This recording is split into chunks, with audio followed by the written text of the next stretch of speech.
নমস্কার, আমি সুনন্দার। আপনারা এই মুহূর্তে দেখছেন বাস্তব নিউজ। খবরটি বিস্তারিত জানতে শেষ অবধি চোখ রাখুন। ধন্যবাদ। বিষ্ণুপুরে অটো ও বাইকের সংঘর্ষে বাইক আরোহী সহ আহত 2। দক্ষিণ 24 পরগনার বিষ্ণুপুর থানার অন্তর্গত খাকড়ামুড়িতে বেপরোয়াভাবে অটো নিয়ে ধাক্কা মারে বাইক আরোহীকে। রাস্তায় লুটিয়ে পড়ে বাইক আরোহী সহ 2জন যুবক। বিকট শব্দ শুনে স্থানীয়রা ছুটে গিয়ে 2জন যুবককে উদ্ধার করে প্রথমে স্থানীয় একটি বেসরকারি নার্সিংহোমে নিয়ে যাওয়া হলে বাইক আরোহীর অবস্থা অবনতি হওয়ায় বেহালার বিদ্যাসাগর হাসপাতালে পাঠানো হয় চিকিৎসার জন্য। ঘটনার পর অটো নিয়ে পালিয়ে যায় চালক। আর আপনারা সেই ছবি সরাসরি দেখছেন শুধুমাত্র বাস্তব নিউজের পর্দায়।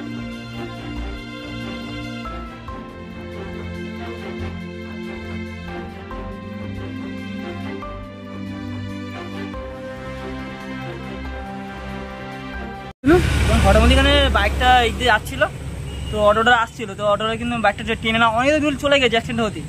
তো ওখানে লোকজন অনেক জড়া হলে অ্যাক্সিডেন্ট হয়ে লোকজন জড়া হবে, তো পেশেন্টটাকে লোকজন নিয়ে আসা হলো, এখানে হসপিটালে ভর্তি করা হলো। তো এখান থেকে হলো না, তখন অ্যাম্বুলেন্সকে ফোন করা হলো। তো হাতে ধরে থাকলে অ্যাম্বুলেন্সগুলো জল নিয়ে গেছে অন্য হসপিটালে, দেখা যাক কি। বাইকও লাগে? হ্যাঁ, বাইকও লাগে। কজন ছিল বাইকে? বাইকে 2জন ছিল। একজন হালকা চোট হয়েছে, একজন সিরিয়াস কেস আছে, একজন হালকা কেটে গিয়েছে, তো একজন পাটা ভেঙে গেছে, ওনার হসপিটালে চিকিৎসা হবে। যে অটোটা মেরেছে তাকে ধরা গেছে? না, তাকে ধরা, সে বেরিয়ে গেছে। এই জায়গাটার নাম? এটা খাগড়ামুড়ি। আপনার নাম? আমার নাম আদিল। কি আদিল? কি আদিল মোল্লা। সমস্ত খবর সবার আগে জানতে লাইক, শেয়ার, ফলো করতে একদমই ভুলবেন না। ধন্যবাদ।